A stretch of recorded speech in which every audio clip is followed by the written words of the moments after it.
Meeting will come to order. Ms. Mahon, will you call roll, please? Mike Hernandez. Present. Tom Butler. Here. Helen Keller. Here. Richie Gorilla. Here.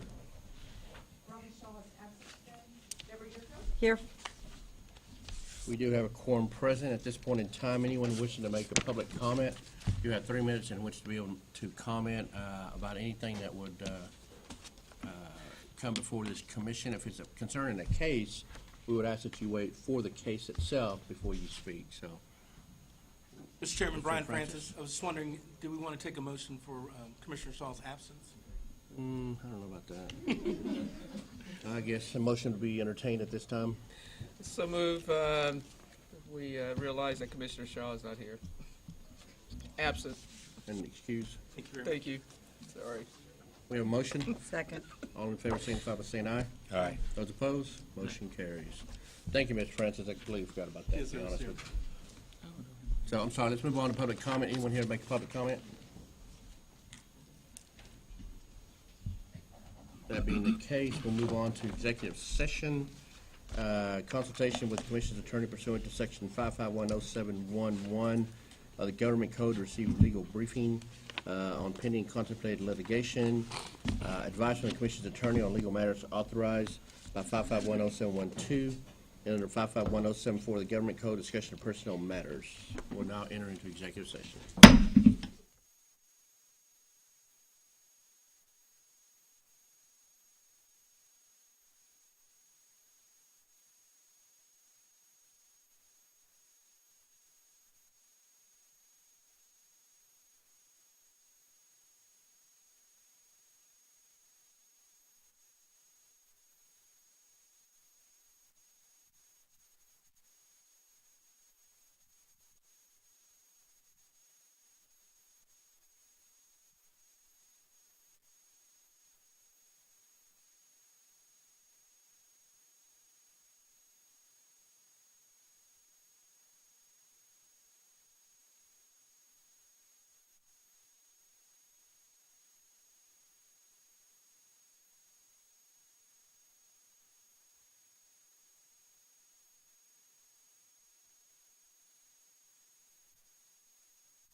now 9:44, and this meeting will come back to order. Commissioners, I don't believe we have anything coming out of the executive session item. If you don't mind, let me go back up to, oh, I'm sorry, never mind. It's down here. We haven't hit it yet. Item F, approval of minutes. I need to notate that after we approve the minutes of the October meeting, it was pointed out that we inadvertently had placed the wrong date in those meetings. It stated August 18th, and it should have been October 20th. So it was pointed out to us. So I would simply ask that we just need to go in and correct the mistake made of the date of our previous minutes, and then also approve the minutes of our December 15th meeting. So, and you have that before you. I believe you've had a chance to review it. Any questions? If not, I entertain a motion. So moved. Second it. We have a motion and a second. All in favor signify by saying aye. Aye. Those opposed, motion carries. And again, just for clarification, that would be to accept the minutes of December 15th and to correct the minutes that was previously approved showing the correct date. All right. Item G, let's get on to our contested cases. Let me gather my wits here.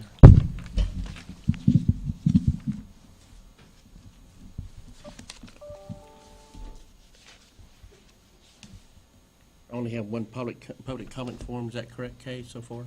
Just this one? Okay. Let's move on. Since we only have this one, let's go ahead and move on to this case. It's going to be G9.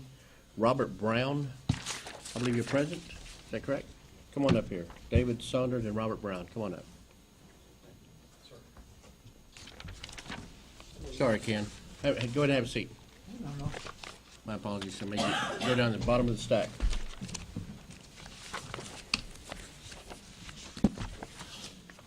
You proceed anytime you're ready, Mr. Sharp.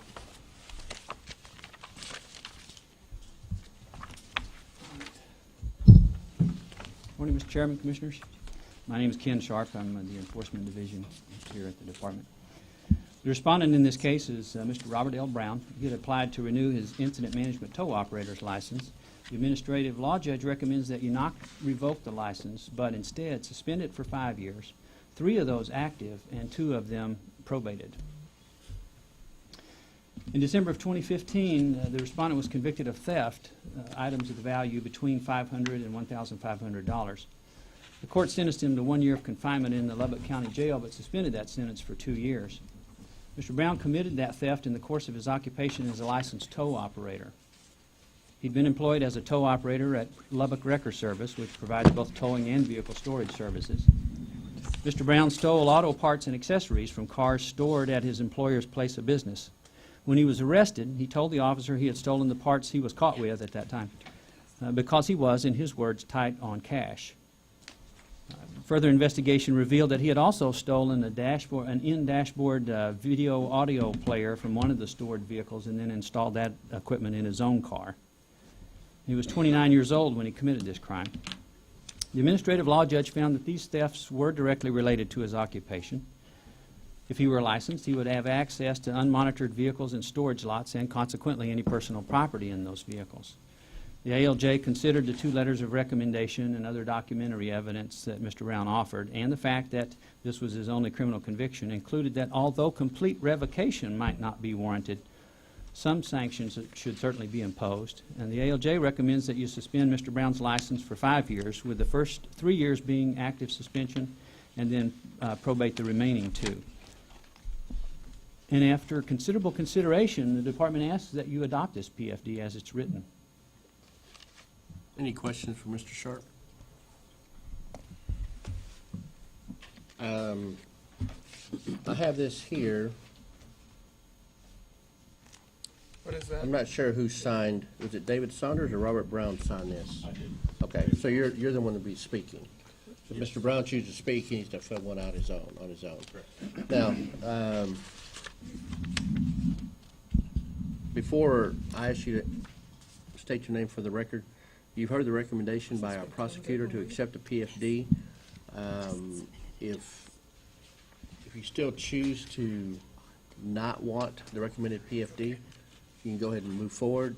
If you're okay with them accepting the PFD as it's been written, then you probably don't want to say anything at all.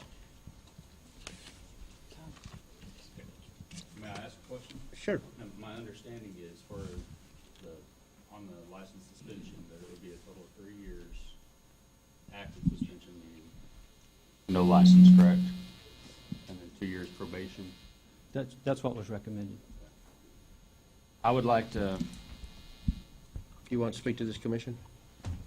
yes. Okay. Mr. Chairman, this is Brad Bowman, General Counsel. I just wanted to clarify, is Mr. Saunders representing Mr. Brown, or in what capacity is That would be he good to speaking? expand And on, wouldn't it? because it doesn't look like he testified at the hearing, is that correct? So you're not on the record? And so that would, Well, did you attend the meeting? I did The- not, the sir. hearing? Okay, I'm sorry, we can't take anything from you.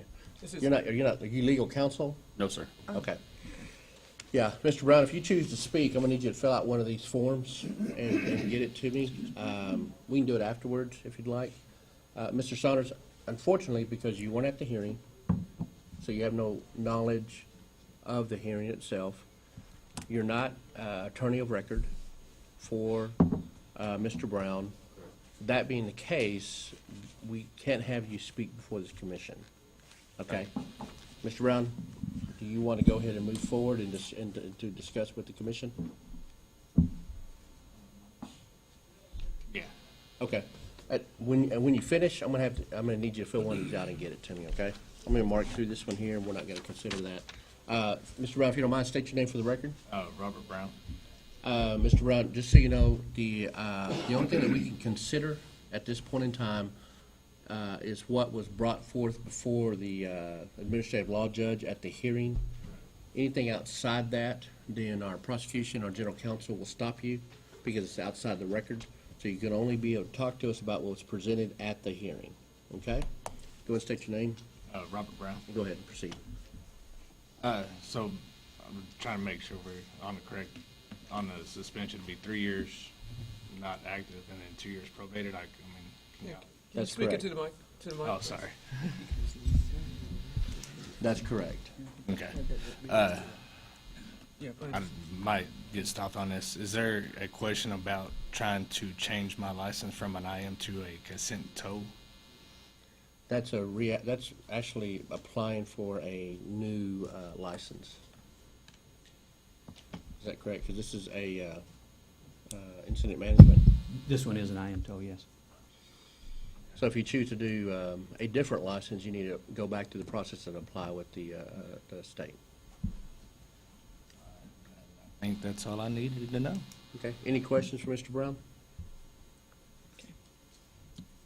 Thank you. Feel free to have a seat. Just so you know, I brought you up because in case after we make our decision, if you'd like to leave, feel free to go ahead and leave. Okay. That's the reason I brought you up. I didn't want you to sit down at the Is door. it- Paperwork. So, Is it oh fill yeah, out the make sure you form? fill out that Yeah, I form will. and just bring it to me. Thank you, Commissioners. You don't have anything else for us, do you, Mr. Sharp? No, sir. Yeah, Commissioners, we have a PFD before us that prosecution has actually recommended that we go ahead and accept the PFD as recommended also. So a motion would be in order. Yeah. I so move that we accept the PFD as written. Second. We have a motion and a second. All in favor signify by saying aye. Aye. Those opposed, motion carries. All right, let's go back up to item number 1, Best Nails.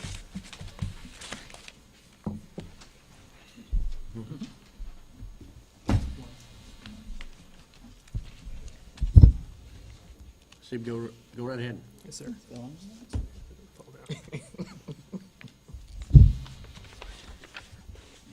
Yeah. Good morning, Commissioners. Chairman, my name is Hasib Abdullah, and I represented the department at the SO hearing in this matter. The administrative law judge found for the department for all the violations that were alleged and recommended a total penalty of $4,500. The case stems from an inspection of the respondent's licensed cosmetology, esthetician, manicure specialty salon, Best Nails in Odessa. The inspector found several violations. However, the most serious of the violations were 2 Class F violations directly impacting the public's health and safety. The inspector testified that he observed 8 foot spas that had debris inside their screens. The inspector also testified that he had found these same violations in his previous inspection of this salon, and for which the respondent entered into a previous agreed order for. In addition, the inspector testified that the respondent was using Family Dollar brand hand soap to disinfect the salon's foot spas and not an EPA-registered disinfectant as required.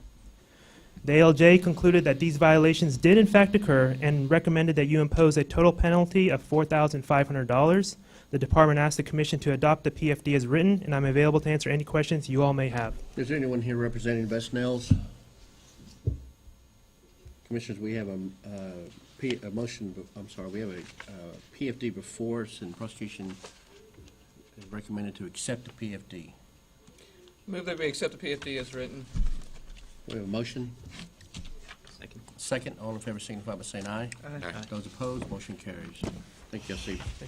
Mr. Sharp, come back up. We now doing Jorge Rojas. Go ahead and have a seat up here, sir.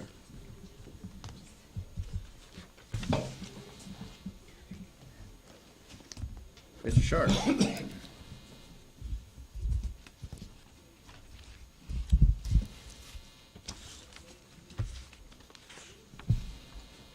Ken Sharp, Enforcement Division again. This case here is that of Mr. Jorge Alberto Rojas. He applied for an apprentice electrician license, and the administrative law judge recommends that you deny the application. The department had issued an apprentice electrician license to Mr. Rojas back in 2008, but that was revoked by operation of law in 2011 when he was imprisoned for a felony theft of a vehicle for that conviction. He applied for a new apprentice electrician license on October 24th of 2016. Now, this is his criminal history. In 2000, he received a deferred adjudication and was for burglary of a habitation and was placed on community supervision for 5 years. However, in 2001, the court revoked that community supervision, found him guilty, and sentenced him to 2 years at the Texas Department of Criminal Justice in the institutional division. He was 17 years old when he committed that offense. Now, afterwards, in 2007, he was convicted for possession of methamphetamine between 1 and 4 grams and sentenced to prison for 2 years. Then in 2011, he was convicted of theft, the value being between $1,500 and $20,000. That was a vehicle involved. And he was sentenced to 7 months in prison. In 2014, he was convicted of theft of property, value between $1,500 and $20,000, and sentenced to 4 years in prison. And then later in 2014, he was again convicted of that same theft charge and sentenced to 9 months in prison. And he committed his most recent age at 32. He was released from prison on October 14th of 2016 and applied for his license 10 days later. Crimes against property, such as burglary and theft, are directly related to the occupation of an electrician. The ALJ considered that, and then considered also the applicant's lengthy and extensive history of serious property crimes in the very brief period of time that he'd been out of prison, and concluded that his application for an apprentice electrician license should be denied at this time. The department asks you to adopt the PFD as it's written. Thank you, Mr. Sharp. My apologies. Any question, Mr. Sharp? Mr. Rojas, you heard basically what I said before, is that you can only bring forth the information that was brought at the hearing. Anything outside of that, we'll stop you and say it's outside the record, you can't mention that, okay? Yes, So sir. if you don't mind, state your name for the record. My name is George Rojas, Okay. and as Mr. Sharp, we mentioned at the hearing, 3 of them criminals, felonies, were before my 2006, which that's when y'all gave me my license, my apprentice license to begin with. Since then, I went to a 4-year apprenticeship program, and I got over 8,200 hours to get my journeyman's. Now, whatever y'all decide today, you know, I got to hold myself accountable because I made that choice to do what I did. So, I mean, I can sit here and tell y'all a story about how I do this and who do that, but it ain't gonna do nothing because, I mean, I made the decision to change my ways, and only I know that. Now, the only thing I can do, if you haven't decided on me, is I'm willing to surrender my license if I catch another felony, even a misdemeanor. I'm willing to just give it up. I mean, I just want one more chance. That's all I mean. Now, I'm not asking for y'all to feel sorry for me, because I did this to myself. I mean, I made the choice to do what I did, and you know, I gotta live with that. So, Any questions, Mr. Rojas? Yeah, no. So I tell you that, I know it takes a lot to come before this commission, and we've had people come up that tell us it's very intimidating to be here. And so it takes a lot of courage to come up. And I appreciate you having that, to be able to come up and do that. And also for the comments that you made of taking ownership for what you've done, and understanding that you have to live with that the rest of your life. yeah. So I appreciate your comments in doing that, and owning up to your responsibilities. Commissioners, any further questions or comments that you may have for Mr. Rojas? And I echo, Chairman, your statement. I mean, I think as well that that it shows where you are right now from a mindset, you know, accepting responsibility, and that's huge in its own right. And so so I appreciate you being here, making that statement. Also, I'd like to note that on my record, you know, I was doing 4 years in prison. I just got through doing them. I would be off parole in 1 more month. I'll be off parole. But that last felony, it was while I was incarcerated. The last theft charge, I mean, it was. If you look at the date on when it was convicted, that was before I got locked up.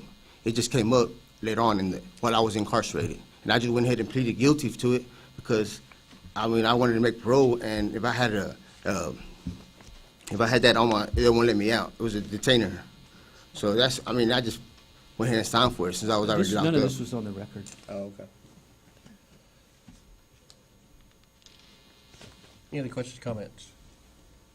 Sir, I would want to echo also what both commissioners have commented, and I think it is great that you are here. I will tell you the one concern is it's just a little too close to your release date, and we need to see a little bit longer history. And for that reason, I would move to adopt the PFD at this time. Is that in the form of a motion?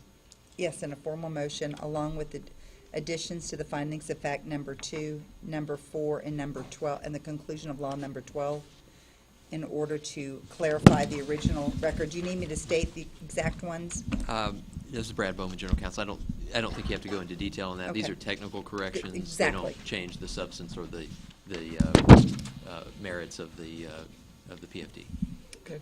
I second a We motion. have a motion and a second. Mr. Rojas, your comments have been heard, and I appreciate it. So we've now closed off our discussion with you and with Mr. Sharp. We have a motion and a second. All in favor signify by saying aye. Aye. Those opposed?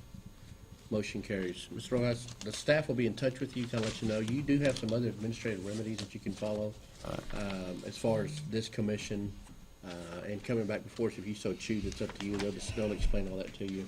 But also know that even though we've decided not to grant your license, doesn't mean you can't come back and apply in the future. So whereas Commissioner Yurko has stated, there's not enough time in there, so if we let some time lapse, you know, I would highly encourage you to go ahead and apply and kind of go through the process again. Understand it's not going to be easy, but I think it'll be well worth it for you. Can I ask you a question? Now, with them hours that I have from my last license, can I still use those? I'm assuming you can, Yes, sir, Mr. Chairman. so I'm getting a big nod from a lot of people. So you'll be able to use those hours. All right. Okay? All right. Thank you, sir. I All right, appreciate thank you it. for your time. Appreciate you coming in. All right, item number 3, Michael Walker. Mr. Sharp, you're up. Did we do when, the first one? Oh, yeah, we Yes. did. Yes, we did. Yeah, we did. Yeah. Yeah, that's right, we did. You're up again. All right. In this case, the applicant is Michael D. Walker. He had applied for an apprentice electrician license, and the administrative law judge recommends that you deny the application. Mr. Walker committed his first offense in 1988 when he was 19 years old. He was placed on deferred adjudication for felony burglary of a motor vehicle, and he was placed on community supervision for 10 years.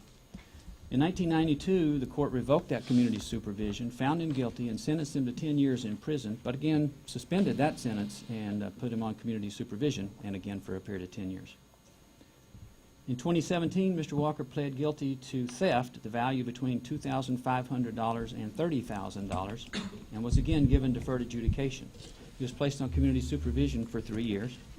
In that case, Mr. Walker had been stealing police equipment like spike strips and the emergency light bars from Houston police cars and selling them. He committed these thefts in the course of his occupation as a service technician and while he was employed by a vendor who provided sales and service for police car equipment. Mr. Walker had been entrusted to work on the cars in a secure and restricted area at a Houston Police Department substation.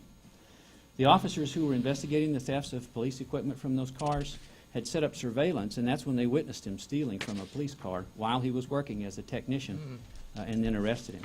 And he was 48 years old at that time. Mr. Walker is scheduled to remain on community supervision until 2020. And although he argued that he's changed and can now be trusted, the ALJ concluded that the theft of police equipment from police cars at a secured police facility while working as a vendor for the police department and then selling that equipment to the public seems like especially serious. So since thefts are relatively recent, Walker has not yet had an opportunity to demonstrate that he has the requisite honesty, integrity, and trustworthiness to hold the license. The ALJ recommends that you deny Mr. Walker's application, and the department asks that you adopt the proposal for decision as it's written. Any questions, Mr. Sharp? Is anyone here representing Michael Walker? Commissioners, the motion be in order. Second. We have a motion and a second. Signify by saying Aye. aye. Those opposed, motion carries. Item number 4, Timothy Wetzel.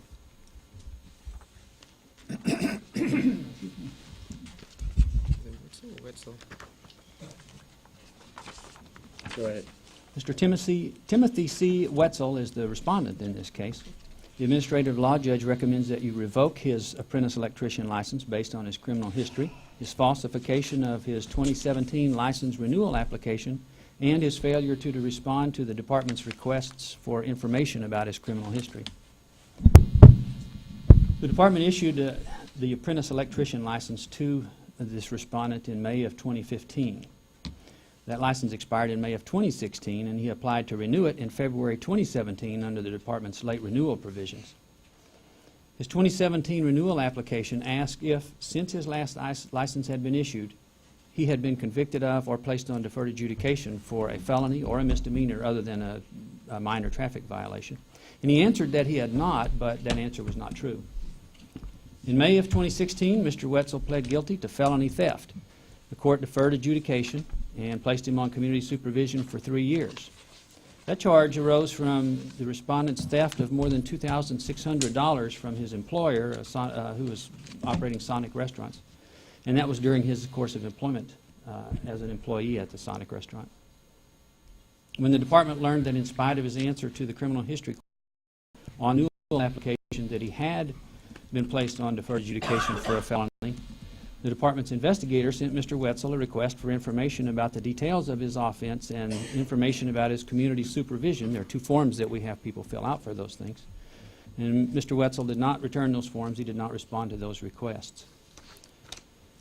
The ALJ recognized that theft is directly related to the occupation of electricians, and the license would give him the opportunity to commit other thefts. Since he's still on community supervision, the deferred adjudication should be treated as a conviction for licensing purposes. Based on that conviction and Mr. Wetzel's false response to the criminal history question on his renewal application and his failure to provide the department with information about his criminal history in response to the department's request for that information, the ALJ recommends that you revoke Mr. Wetzel's apprentice electrician license, and the department asks that you adopt the PFD as written. Any questions, Mr. Sharp? Anyone here representing Mr. Wetzel? Commissioners, a motion be in order. So moved to adopt the PFD as written. Accepted. We have a motion. Motion seconded. We have a motion and a second. All in favor signify by saying aye. Aye. Those opposed, motion carries. Item number 5, Jason Tucker.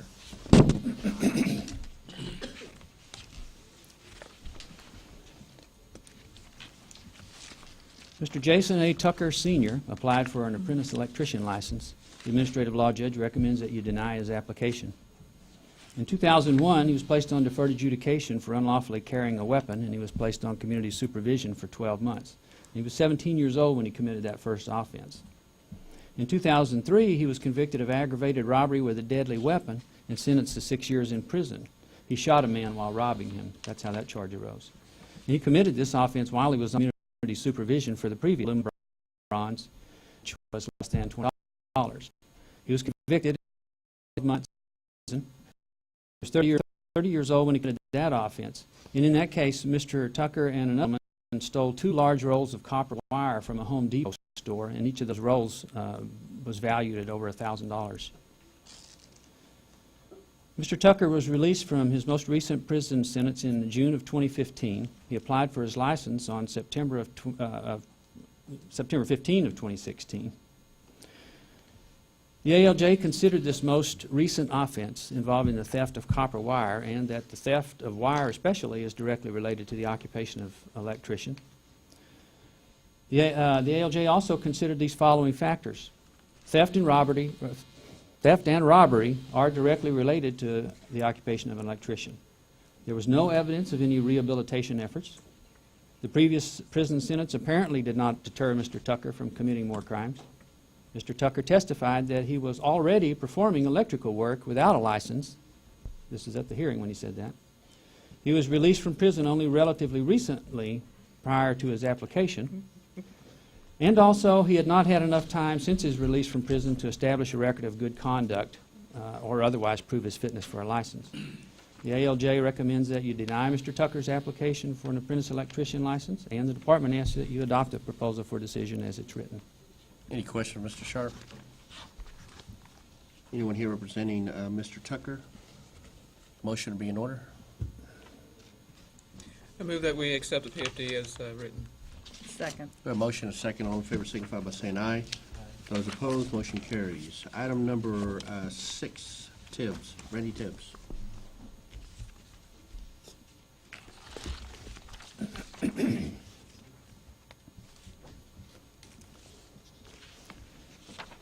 Mr. Randy Dale Tibbs. He applied for an apprentice electrician license, and the administrative law judge recommends that you deny the application. In 2001, he was convicted of murder and sentenced to 15 years in prison. And also in 2001, he was convicted of aggravated assault with a deadly weapon and sentenced to 9 years in prison. He committed both of those offenses in the same incident. In that incident, Mr. Tibbs stabbed the 2 victims of his during a fight at a convenience store. He was released from prison in March of 2016. The Commission's criminal conviction guidelines list crimes against the person, such as murder and assault, as offenses that are directly related to the occupation of an electrician. The ALJ also found, after the ALJ's analysis, that these crimes are directly related to the occupation of an electrician. The ALJ noted that there were no rehabilitative efforts, and there was no evidence to show any current fitness to hold a license or the honesty, integrity, and trustworthiness necessary to hold a license. Not enough time has passed since his release from prison to allow the applicant to establish a record of good conduct, and the license would create an opportunity for Mr. Tibbs to reoffend. Because of these things, the ALJ recommends that you deny Mr. Tibbs' application for an apprentice electrician license, and the department asks that you adopt the PFD as written. Anyone here representing Mr. Tibbs? Commissioner's motion be in order. So move that we adopt the PFD as recommended. We have a motion Second. and a second. All in favor signify by saying aye. Aye. Those opposed, motion carries. Item number G7, William Hernandez. The licensed applicant in this case is Mr. William Hernandez. He applied for an apprentice electrician license, and the ALJ recommends that you deny that application. His criminal history began in the year 2000 and consists of 15 convictions and 1 deferred adjudication. And notably, he pled guilty to each one of these. And I'll just summarize unless you want details. Summarize good. On the way. We have 1 theft between $50 and $500, 2 assault family members, 4 criminal trespass, 3 possession of marijuana, 1 terroristic threat, 1 resisting arrest, 1 assault, 1 criminal mischief, 1 interfering with duties of a public servant, and 1 aggravated assault with a deadly weapon. That was in 2014, and for that he was sentenced to 2 years in prison.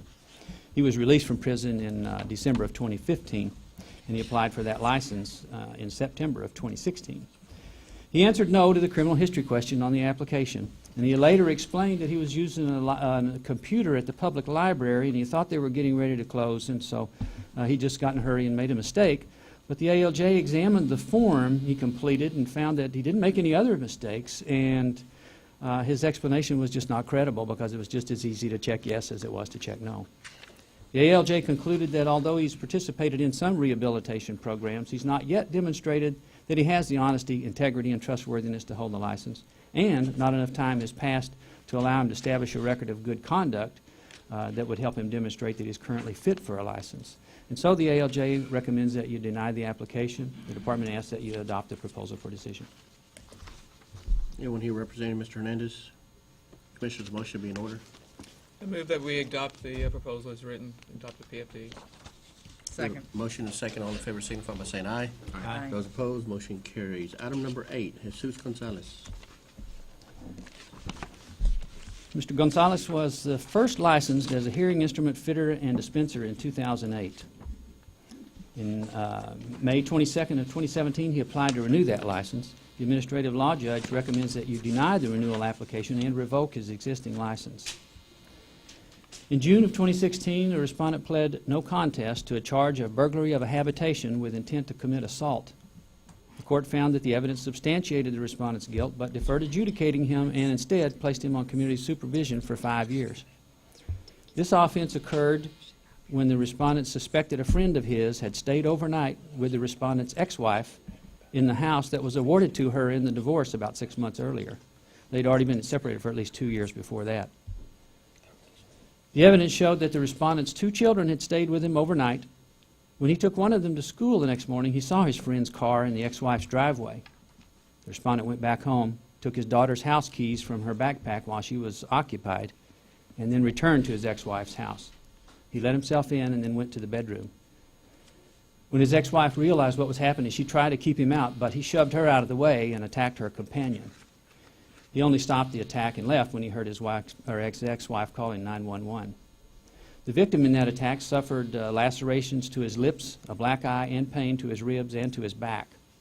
The respondent testified at the hearing that he regretted having committed the assault immediately afterwards when he walked out of the house.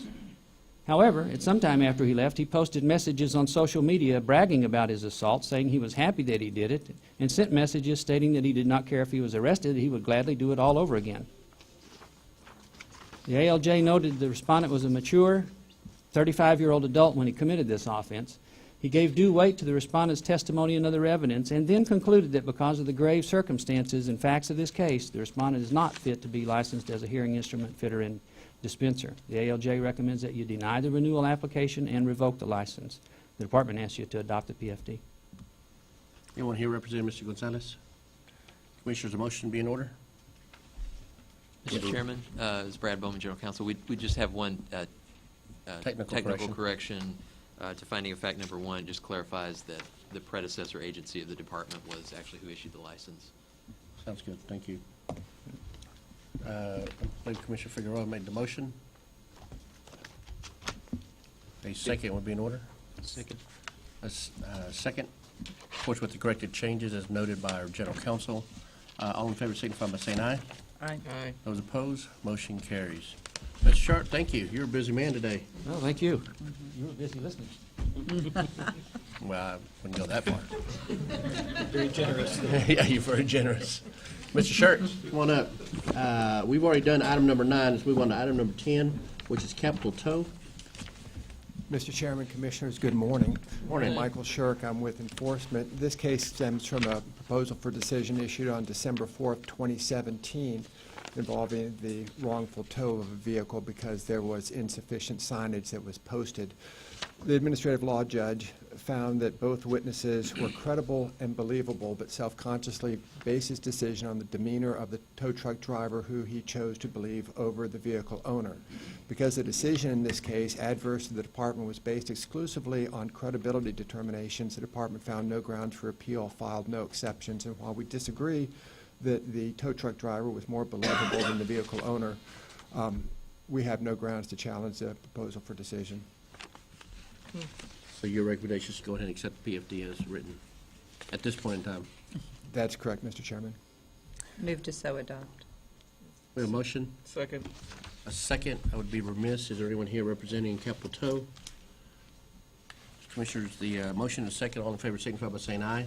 Aye. Those opposed, motion carries. Thank you, sir. Item number 11, Trevor Thielen. There you are. Commissioners, just so you know, we do have a request for a continuance from Mr. Spinelli that he sent to us. Looks like he had full knee replacement surgery yesterday. So he's asked for a continuance into our next meeting, which will be in March. Mr. Thielen. We don't oppose the continuance. Commissioners, if you're okay, we'll move this over to our March meeting and go from there. Item number 12, Michael Earl Short. Morning, Commissioners. My name is Trevor Thielen. I'm a prosecutor with the Enforcement Division.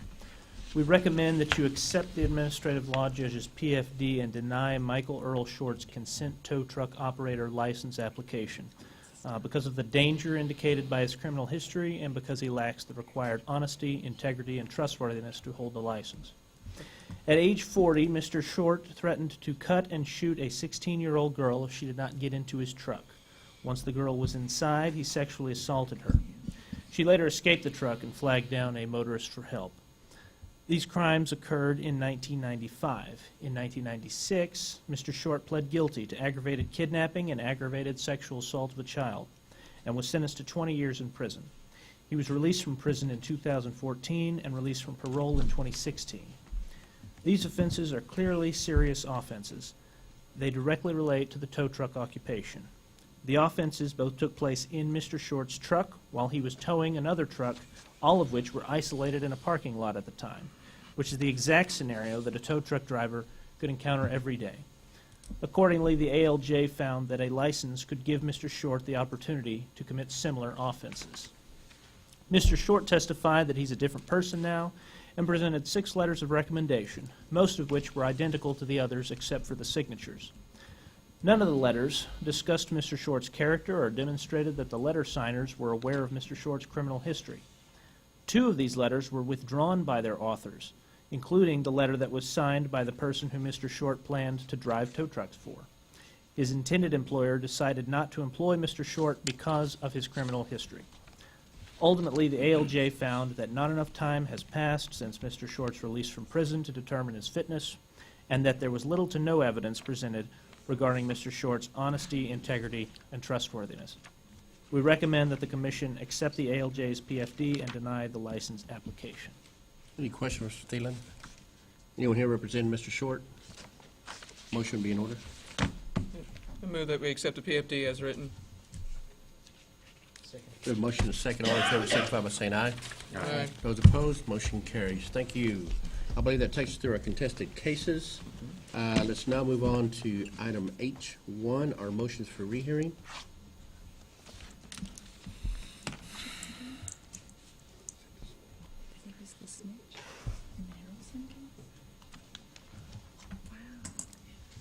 Go right ahead. Thank you, Chairman and Commissioners. Good morning. Doug Jennings, Assistant General Counsel for the Department. I believe we will start with this lengthy list today with Mr. Garcia. This matter resulted... It's only lengthy if you make it. we'll make it a... Yeah, okay. Takes 2 to tango, as they say. This matter resulted from a default order in which the Department revoked Respondent's Class A barber license based on his failure to make payments on a previous order.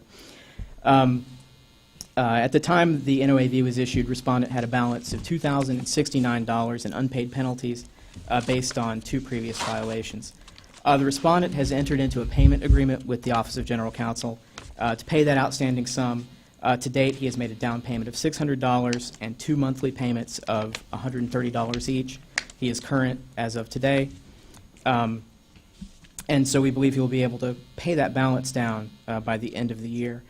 And therefore, because his motion doesn't address the merits of this case or allege any defect in notice or law, Office of General Counsel is recommending denying this motion, but probating the revocation of Respondent's license for 1 year, subject to the usual terms and to the Respondent's payment, adhering to the payment plan. Any questions, Mr. Jennings? By the way, well played, Mr. Gino. Oh, thank you, sir. Motion to be in order to accept the PFD, but upon the recommendation of GC, to probate the revocation of respondent's license for 1 year. Subject, of course, to the payment plan. So moved. We have a motion?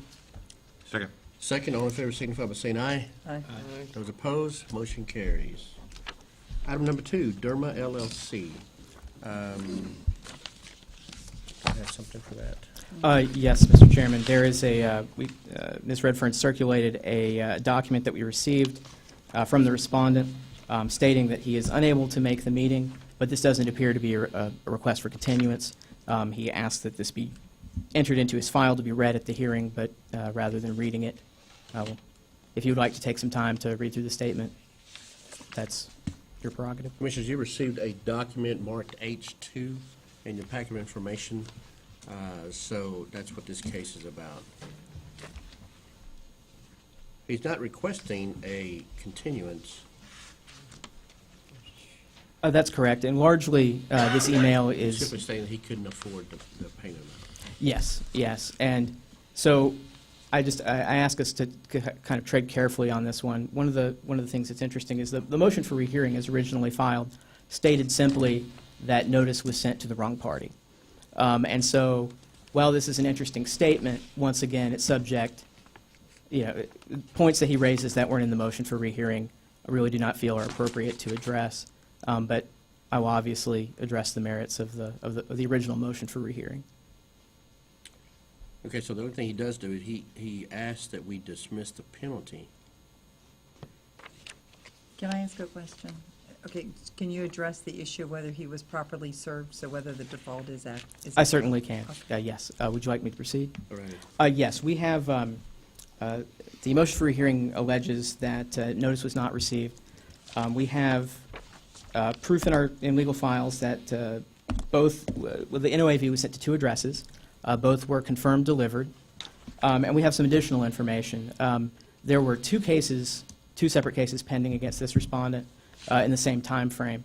The respondent reached out to us, reached out to a legal assistant within the enforcement department, said, I received something from you. Can you please tell me what it is? And the legal assistant responded, sure, why don't you just send me a copy of what you've received? And it was actually an NOAV in the other case. But it had the same 2 addresses as the NOAV in this case that we're talking about right now. So we have evidence from the Postal Service that the NOAVs were delivered confirmed, and we have some proof that you can imply from the communications from the respondent that he received the NOAV sent to the same addresses in another case against the same respondent. Okay. And so in this instance, the respondent's motion for rehearing doesn't allege any errors of law or otherwise contest the department's allegations, and we would recommend denial of this motion for rehearing. A recommendation from General Counsel to deny the motion for rehearing. A motion be in order. I move to deny the motion for rehearing. We have a motion, second. All in favor signify by saying aye. Aye. Those opposed, motion carries. Item H3, Cowgirls in Lace Salon. I was staying with the cowboy theme there. Salon. Yeah. Again, Doug Jennings, Assistant General Counsel. In this case, it rose from a default order in which the department assessed penalties against the respondent totaling $1,000 based upon the respondent's alleged failure to cooperate with the investigator in the inspection of the salon. The motion for rehearing is fairly extensive here, but I'll boil it down to a simple concept. The respondent says that she operated her salon after her day job, beginning at 6 p.m., so she would open the salon at 6 p.m. on an appointment basis. It looks like the investigator in this case visited the salon location a couple of times, left notification, and left a note, asked for the respondent to call the investigator. It looks like the respondent did call the investigator. The investigator tried to call the respondent back.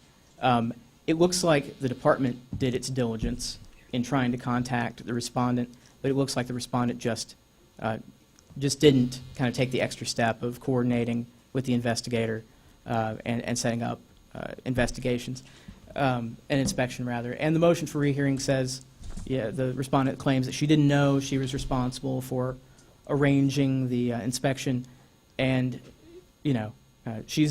ultimately, she's not responsible for, taking care of all the logistics. But in this case, the investigators made every attempt to get in touch with the respondent. We have phone logs and email records showing that the department did its part to try to schedule these inspections. Respondent just didn't comply. I think part of the respondent also claims that she sold the salon later on in the year, and I think that's just my speculation, may have weighed into kind of the way that she's maybe didn't schedule the inspections. At any rate, we don't see any error of law or notice, and we would recommend denial. I have a question.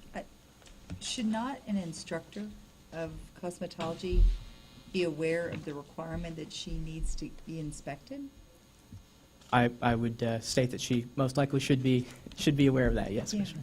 There's nothing in violation possibly as an instructor? I'm not aware of any allegations of Towards the that her, instructor. because this is failure to coordinate an inspection of her personal salon. I'm not sure that they're connected, but I would defer to enforcement Okay. Well, on that issue. move to deny the motion. We have a motion to deny. Second, all in favor signify by saying aye. Aye. Those opposed, motion carries. Item number 4, Polo Nails Plus. Thank you, Chairman. Commissioners, in this matter resulted from a default order in which the department assessed penalties against respondent totaling $1,000 based upon the respondent's alleged failure to clean and sanitize a portable Whirlpool foot spa.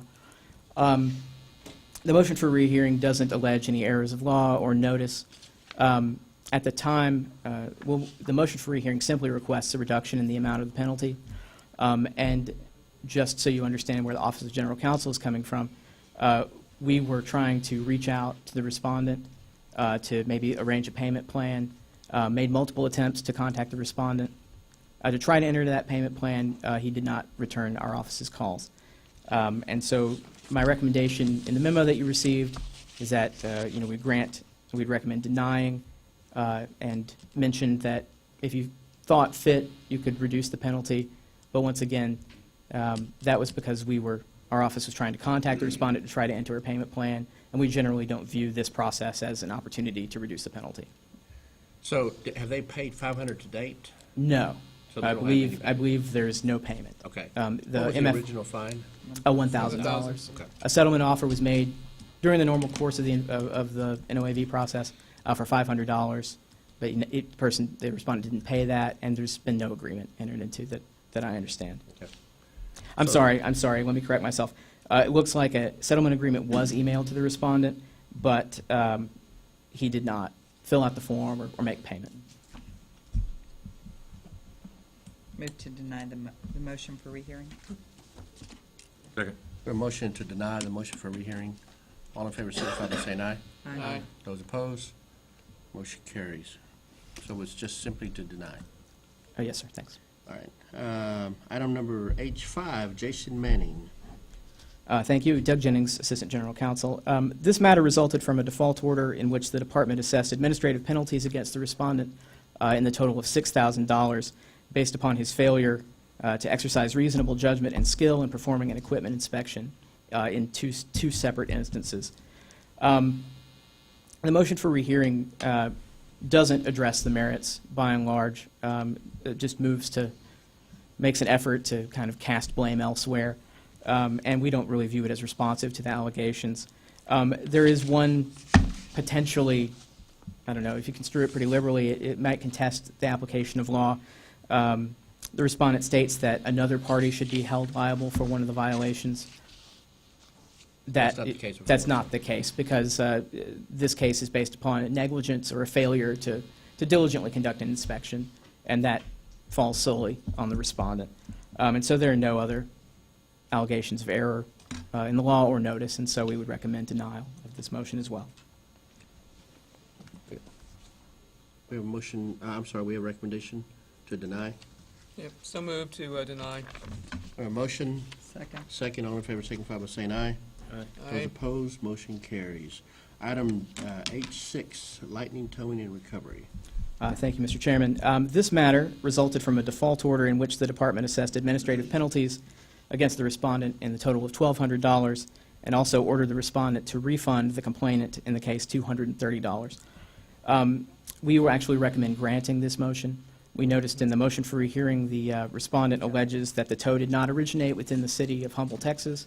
The NOAV actually cites the tow ordinance from Humble, Texas, and the tow originated in I believe, in an unincorporated area of Harris County in Spring.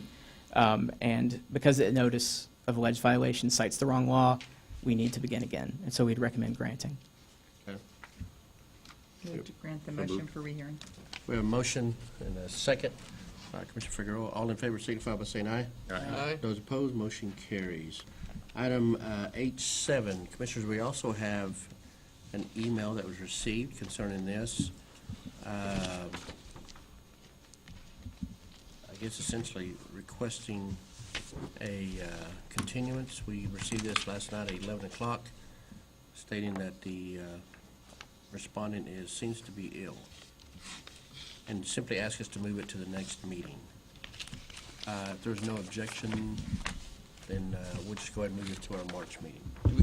This is Brad Bowman, General Counsel. Doug, do we have time in our 100-day time frame? That would be my only. I believe if we are, let's see, are we If we hit scheduled March. for a March meeting? Do we know? What's that? Yes, March 27th.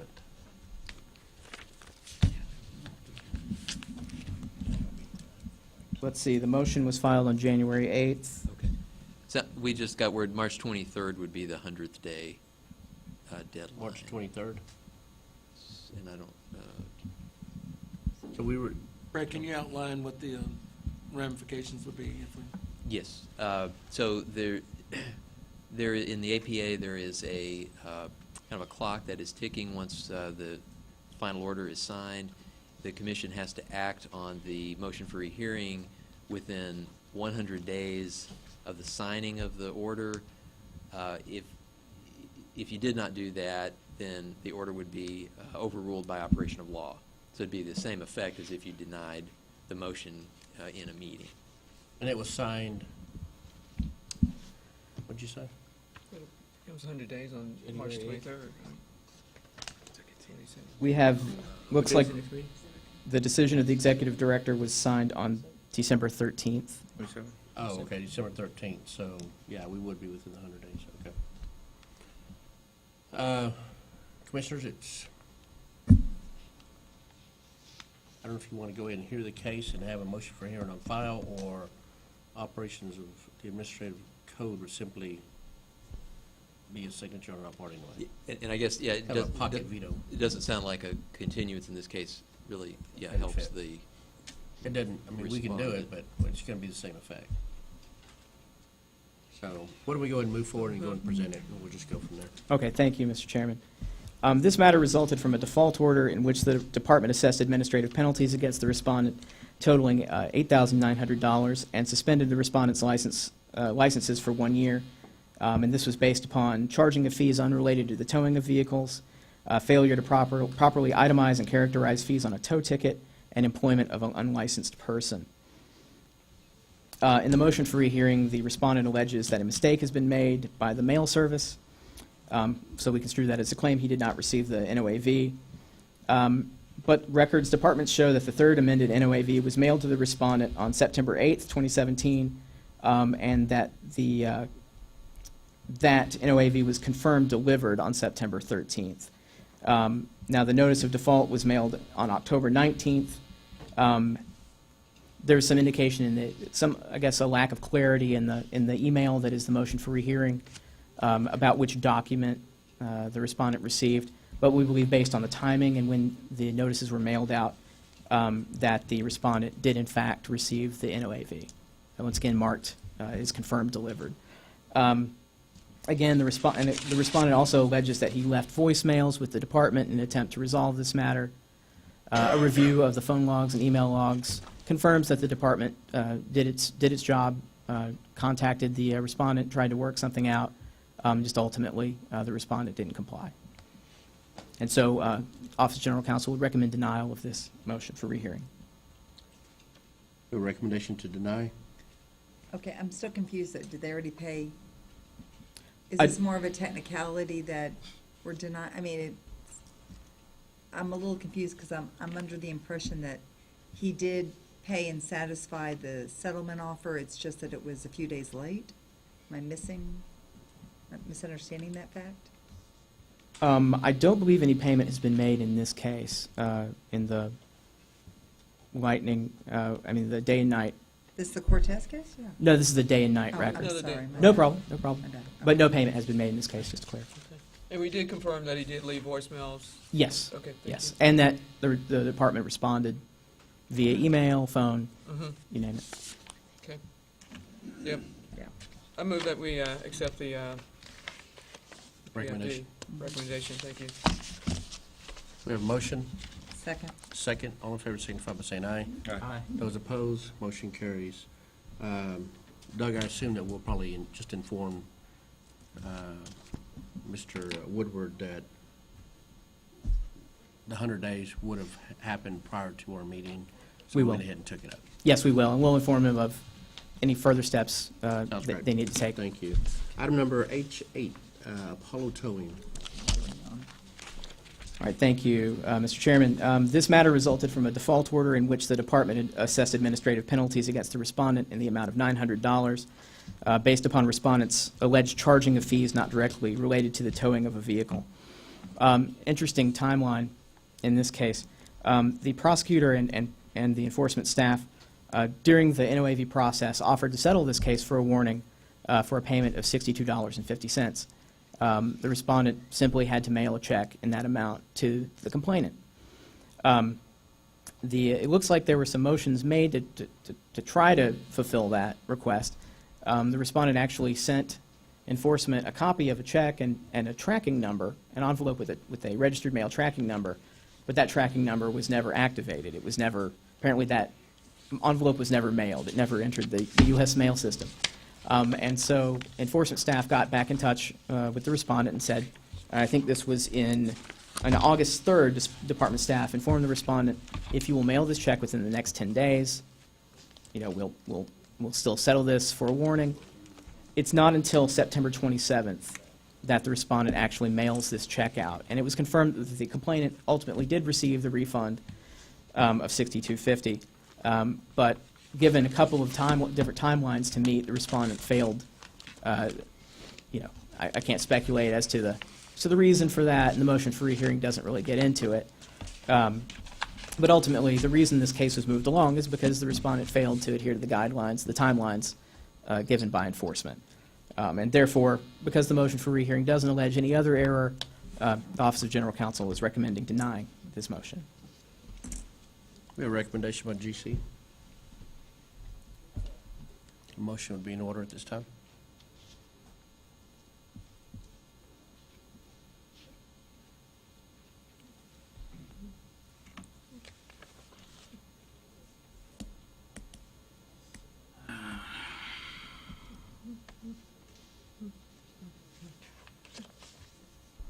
I have a question. Okay, Yes. I'm a little confused. This is the one I was thinking we were on before. By denying the motion, are we just basically, I'm not sure what we're accomplishing by doing that. Is it just so he doesn't have a record, or it's just as a warning, or would he already still have it on his license file that he did have a complaint drawn against him? I'm not sure the effect it might have on future cases, but in this instance, if we deny the motion, it's just upholding or just confirming the penalty of $900. So it would add the 900 to it as opposed to if we, Initially, the offer was to settle the case with a warning for that Right. amount Right. if the respondent would just make the good faith effort to refund the complainant's the sums lost by the complainant. And so, kind of the policy implications are of course yours, but in this case, denying the motion takes us to a $900 penalty. how many dates is he late in getting the payment back to the victims, or? Well, let's see. The department records show that the first offer to settle the case for the refund of $62.50 was made on July 26th. That payment wasn't made, even though it looks like there may have been just being generous. There may have been some effort, but the check never went in the mail, of course. And so again, so that was July 26th. And then, so on August 3rd, the department staff informed the respondent that the mailing was not trackable and offered a 10-day time frame. And once again, so that would have been August 13th is when that timeline would have expired. It wasn't until September 27th, more than a month later, that the respondent mailed that $62.50 check to the complainant. So essentially, this would just uphold the $900 fine, deny the motion, or deny the request for a motion for rehearing, which essentially would take it back to $62.50 is what he's requesting. that's what he's requesting, yes.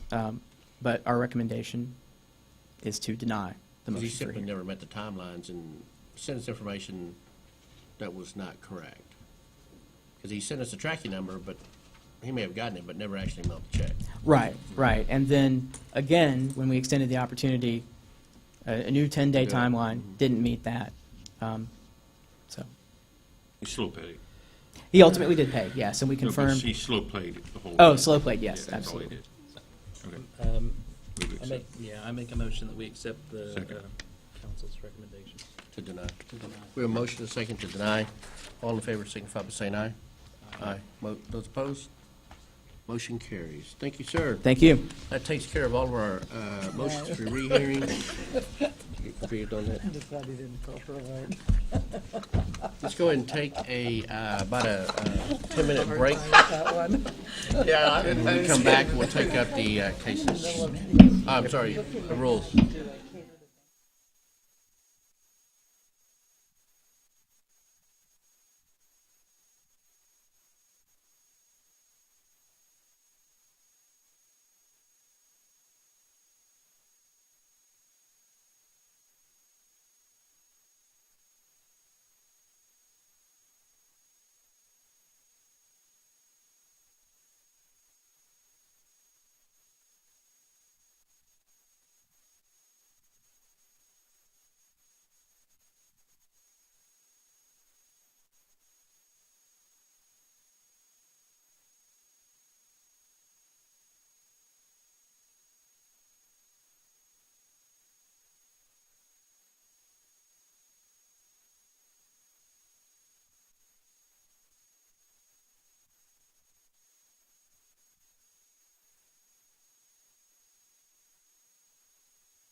We're now back in session.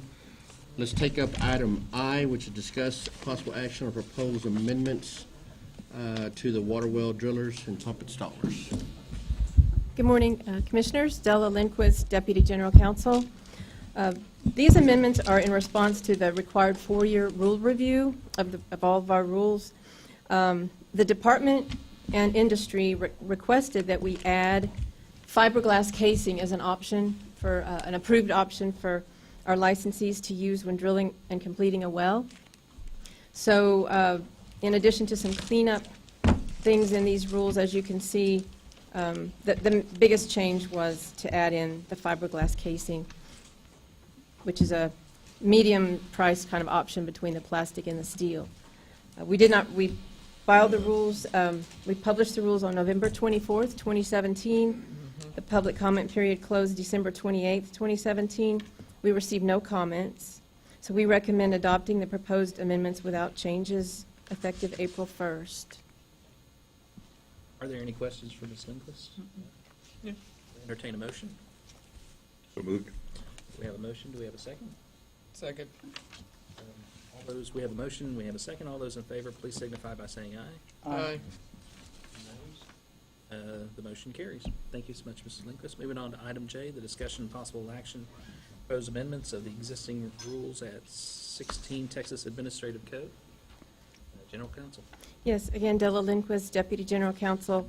As you're probably aware, there were quite a few bills that passed that affected the driver education and safety program. So we did this rulemaking to implement those bills kind of in 2 phases. And this was the first phase that implemented kind of the cleanup bill, which is Senate Bill 848 and House Bill 912. And then House Bill 1372, which basically added child passenger safety seats into the curriculum for the schools. We proposed these rules in the Texas Register on December 8th, 2017. The public comment period closed January 8th. We did not receive any public comments during this period. We recommend that you adopt the proposed rules without changes effective March 15. Are there any questions for General Counsel? Mr. Chairman, as yes, you're sir. considering that, just want to emphasize that the rules, like all the other rules, have gone before the advisory board on the front end, as well as after the comment period was presented to the advisory board with their recommendations for adoption. Thank you, Brian. We'll entertain a motion at this time. I move that we adopt the rules as presented. We have a second. Second. All those in favor, please signify by saying aye. Aye. Aye. The ayes have it, the motion carries. On to item K, the discussion and possible action on proposed new rules for 16 Texas Administrative Code, Chapter 92. General Counsel. Good morning. My name is Mark Gladney, Assistant General Counsel. Today, I'm bringing you the proposed rule package for adoption for a new addition to the offender education. This is to implement House Bill 162, which establishes the registration of course providers and the online responsible pet owner courses, and created a new program for the agency, the Responsible Pet Owner Program. The House bill was passed to provide individuals found to be in violation of specific offenses involving animals to receive education on various topics to promote proper care and respect through the delivery of an online responsible pet owner course. So thus, new rules were created, published on January 12th this year, and we received comments from 2 persons by the deadline of February 12th of this year. And the new rules are to be located at 16 Texas Administrative Code, Chapter 92. You have the new proposed rule sections in your summaries, as well as a synopsis of those rules. But I'd like to point out some proposed changes that we've made to 2 particular sections. And you'll find that in section, let's see, 9251, and the proposed change to subsection C adds the word course in front of provider. That's for consistency, since course provider is already defined at the very beginning of the rule package in 92.10. And we also propose making a change at 9260 Again, adding the word course to provider in subsection B in 2 places at lines 1 and 3 of the proposed rule. This was done after publication. As I stated previously, we did receive comments from two individuals before February 12th. The first comment that we received was a commenter that contended that the minimum length of the course of 2 instructional hours was too short. The commenter suggested that the minimum length of the course be raised to 5 instructional hours to address her concern. The department response was that the 2-hour instructional course was a minimum, and that the rule has been constructed in such a way to give the applicants flexibility in the construction of the course to sufficiently meet the educational objectives. If it turns out that the course is too short to meet the educational objectives in the rule, the course provider is free to extend that beyond the 2-hour limit. Mr. Chairman, Mark, if I could step in. Members, commission members, this bill came about. Right now, if an individual has a conviction that's related to animal cruelty and that sort of thing, the judge can say, you need to take a responsible pet owner course in person. This is just simply creating an online avenue for that. It fits right into the new programs that we took over on November 1, which is offender education program. So literally, it's the cousin to driver safety. None of us have had to take that, but it's that cousin, but it's also the cousin to any convictions that a judge has, and the ability to say, here's how you're going to serve your time, here's the penalty you're going to pay, here's the education you're going to get to remediate or rehabilitate yourself. So Okay. I just want to give you a little context. It seems like it's an offshoot, but it does fit into our new suite of offender education programs. And I just want to make sure, I'm sorry, did you say that these technical, I'm guessing these are technical, not substantive changes, but does the online portion also fall into that? These changes were made after the notice or notification was published, correct? The online portion is part and parcel of it. This is just correcting the terminology to match our definitions of what exists, so it's course provider, so just adding the course. Okay. They're non-substantive things that we couldn't afford with. And there's an offline course now? There is an online course that is available now, And but what's the length of time statutorily for it's that? not available for all judges to say you can take that. This will now put this within the quiver of those judges to be able to offer this. Okay, and what's the length of, how long is that course? Is it? It matches this. We were able Okay. to work with some of the folks that provide this course Mhm. to make sure that we weren't changing the ballgame. I'd also like to note that the course that's available right now that's online does not necessarily have the identity verification portion or the course content verification aspects that we're putting into this rule. So that particular course provider, once they got registered, would have to comply with that as well. Okay, all right, thanks. I'd also note that there are only 4 specific statutes that this course would apply to, and that would be cruelty to livestock animals, cruelty to non-livestock animals, cruelty to a service animal, and dog fighting. Okay. That kind of dovetails into the second comment that we received from the same commenter. The commenter contended that the educational topic should also include a discussion about cockfighting in addition to dog fighting. Now, as I stated, the statute specifically lays out those 4 violations of the penal code. Now, while dog fighting is in Chapter 42, cockfighting is in Chapter 42, along with the rest of these. In fact, dog fighting is just before cockfighting, is 42-105. The legislature specifically left that out of this particular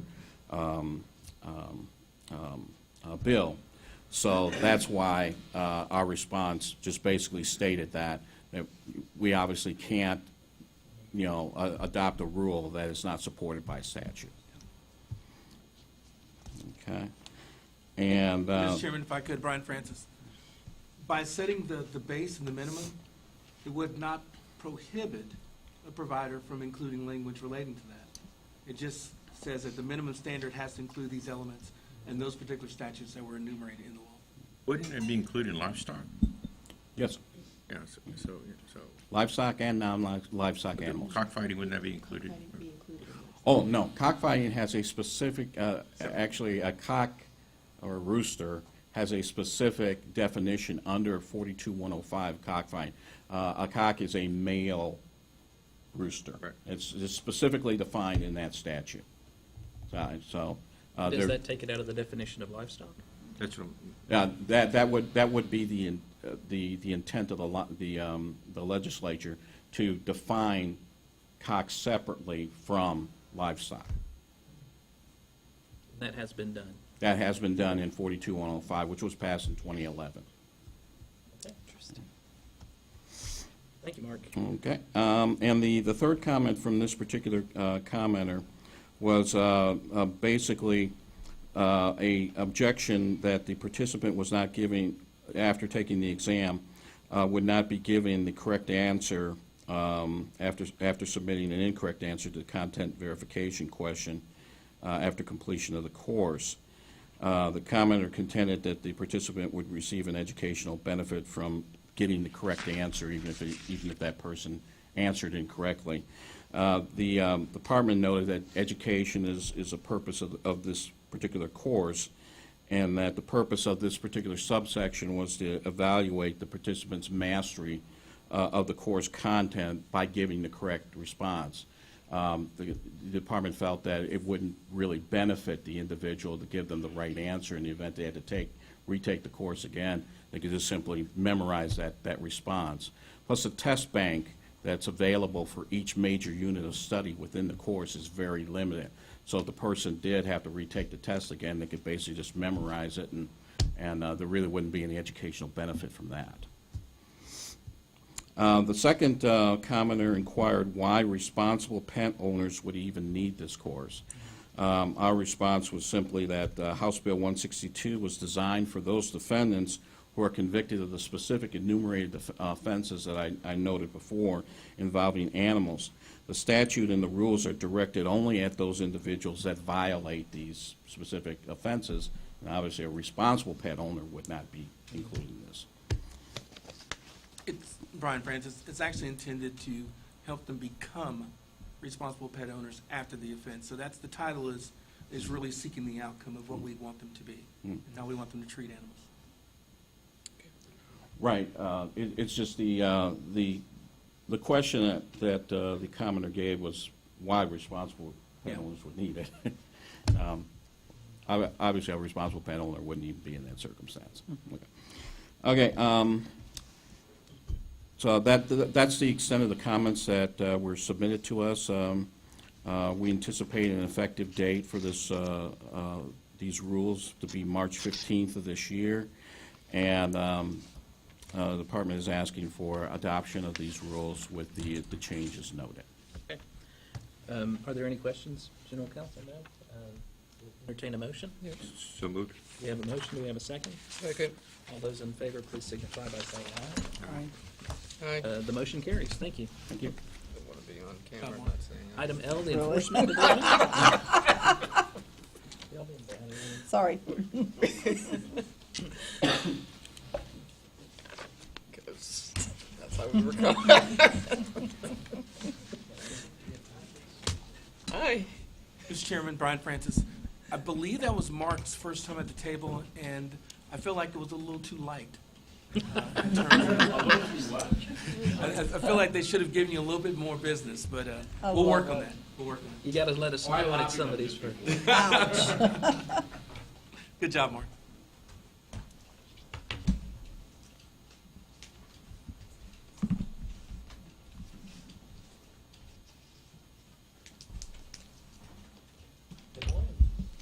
Good morning. Good morning, Commissioners. I'm Christina Kaiser. I'm the Director of the Enforcement Division here at TDLR. At your agenda item L, you have before you a revised penalty matrix for the electricians program. I'll start with just a little bit of a refresher about what the penalty matrix is and more importantly perhaps what it is not. The penalty matrix is published on the agency's website, and it puts the industry as well as the public on notice of the penalties or sanctions that a person is subject to if they violate the law. Inside our house, it serves as guidance for the prosecutors to determine what penalty to ask for when we are pursuing formal enforcement action against a violator. The penalty matrix does not create new law. The violations that are shown there are simply lifted from the statute and the rules that are currently in effect. The penalty matrix does not obligate us to impose a penalty on somebody if a violation is reflected in the evidence. We are expected to exercise discretion, and we do, and actually the majority of cases are resolved informally, as our statistics show you. And finally, the penalty matrix is not binding on this commission when you are taking action to determine the outcome of a contested case. The revised matrix that's before you was developed by the enforcement work group of the Electrician Advisory Board, specifically the Electrical Safety and Licensing Advisory Board. The work group members are Randy Pomacall, John Lewis, Marcus Lundegreen, and Chairman Keith Bell. The work group met with us in person one time on November 1st to develop these revisions, and then we exchanged emails afterward to complete the document. The full advisory board reviewed the matrix on January 11th and voted to recommend that you approve the revised matrix. The matrix in front of you reflects two basic changes. First, 2 violations that involve unlicensed activity were moved from Class B up to Class C, and that was at the recommendation of the advisory board members. And then secondly, the new matrix that's in front of you uses a single range of penalties and license sanctions for each class of violation. I'm going to talk about that a little bit because that's something of a departure from what you've seen previously. This new format eliminates the separate ranges for the first, second, and third violations of each class that had previously been our standard format. So now, whether it's the respondent's first violation or second or fifth, the penalty or sanction has to fall somewhere within that single class or single range, that is shown for that class. Under this new format, the single range of penalties that's available for each class is a little broader than what you saw previously for a first or a second or a third. And in our view, that's a good thing because it will allow the lawyers a little more discretion to apply a penalty that fits the violations and the circumstances of each case individually. In programs like electricians, where the bulk of our complaints, our disciplinary type cases come from consumer complaints, we have found that that violations can vary widely in terms of the consumer harm or the potential for harm that is created. In this program, a good example of that is the failure to supervise violation. That's a Class C violation. We have seen in various cases essentially no harm as a result of that violation, all the way up to death being the harm as the result of that violation. And so a little bit more discretion, we think, is a good thing. This recommendation is also based on our historical experience of working with penalty matrices over a couple of years now in our legacy programs. The separate ranges for the first, second, and third violations have been at times a stumbling block in our cases because people, lawyers, judges, parties have varying opinions about when those ranges should apply. We have seen confusion and conflict that consumes enforcement resources, consumes time unnecessarily in the case, and distracts ultimately from the merits of the case. We're hoping that this simpler approach with a single range will eliminate a lot of that confusion. And finally, I would say also this simplified approach is consistent with agency goal number 3 as stated in TDLR's last strategic plan, where we committed ourselves to streamline procedural steps to ensure prompt investigation and resolution of complaints. So we're requesting today that you vote to approve the revisions to this penalty matrix so that they can be included in our enforcement plan. I'm happy to answer any questions that you have. Yeah, I think, if I may, Mr. Chairman, I think it's a good move, with that direction. So, and you have the data, supporting that. So I so move that we accept the rules as presented. Can I ask a quick question real Sure. quick? The only caveat would be the consistency. Right? Yes, sir. Right, because you're getting a lot of discretion to authorities. Right. And so the violation, I think, categories give some more consistency and Have y'all addressed that, or what's y'all's thoughts on that? In the team that handles electrician cases as well as air conditioning and other construction type programs, they already have developed for themselves several in-house policies for guaranteeing consistency for the types of violations that you see a bunch of, like unlicensed activity. That the one I mentioned, failure to supervise, we don't really see that very often. And so when you see it, you need to analyze it according to the circumstances of the case in front of you. You're not going to have a lot of other cases to compare it to. But with something like unlicensed activity that we see in a bunch of cases, perhaps even the majority of cases, we do have procedures in place and guidelines in place that if the facts represent this, it's going to be a warning. If the facts represent this, it's going to be a penalty of this amount. So for the cases that you see a whole bunch of, I agree, the consistency is still very important, and I think the lawyers have done a good job to guarantee that. Commissioner Figueroa, if I can add to that, and Christina, great presentation. One of the things that we can do is we can look at last year's consistency on similar cases, and we can look at the first 6 months of this particular penalty matrix when it is in effect, and just do a compare and contrast and literally just do an analysis of it. I'm putting more work on Chris over there. He's already flinching. But I think it is appropriate to take a look at what are the results of the change. Because I know this is something that Christine and her team think may be the future, and we just need to make, analyze it and make sure that the numbers work out for us. So that's something we can commit to, and I can include in the executive director report. That's fine. And look, I'm not against having a broad subjectivity to this thing. I just want to make sure that, and I'm not saying that we should codify an informal matrix that you have already in place. I think the caveat should be played out in the sense that we're aware that with that latitude, there could be a subjectivity to it that could play unfair, and we want to make sure that we apply that fairly. So whether it's analyzed statistically, I just be self-aware, and that caveat needs to be played out to make sure that as turnover occurs, right, that we don't go off course. Right. Yes, sir. I'm sure how to apply that without adding more or trying to codify it. Yeah. But something to think about. Well, the three gentlemen sitting here are a good example. That's part of the training that new lawyers get when they join the Enforcement Division, and it's something that we revisit often in discussions about cases that come before the commission, for example. So it's a constant part of our dialogue. Okay. I think it's a good process, so my motion is still there. Second. Do we have a motion and a second to accept the rules that have been presented to us? All in favor, signify by saying aye. Aye. Those opposed, motion carries. Thank you, Mr. Chairman, Commissioners. Please pass our thanks along to everybody that worked on this. Yes, sir. Thank you.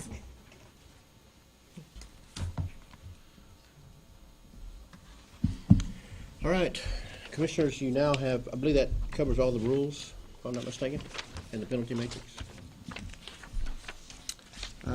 Item M, to approve appointments of members to advisory boards. Again, Commissioners, I'll let you know that if you have someone that may be interested in a particular advisory board or you think may work really well on an advisory board, feel free to pass that information on to myself or also Nick and the staff, because we're always looking for individuals to serve on boards. And even those individuals that may be simply public members, we seem to have a wide variety of positions open for public member positions on our advisory boards. So if someone's just interested in serving, it's a great opportunity for them. But the memorandum you have before you are recommendations that I'm asking the commission to approve, and they are as follows. To appoint Ronald Weathers to the advisory board on barbering, and to appoint Ron Jameson as a presiding officer. I would also make note that Linda Connor has served on the advisory board of barbering since they were first brought over to us. Yep. Yeah. She has been an outstanding member. One of she ranks right up there with one of the best ones we've ever had serving. That's fantastic. I know that she'll be missed, but I think that she has served this agency well. She served even the barbering industry even better. Mm-hmm. So, Ms. Connor, if you're listening, or anyone else listening in the barber industry, know that your interests were always in the forefront of Ms. Carter and everything that she did, everything that she said, and everything that she fought for. So I know that initially there was a lot of roundabouts that went back and forth between Bill and Brian at that time and Ms. Connor. I think she realized that we were also interested in the best for the industry.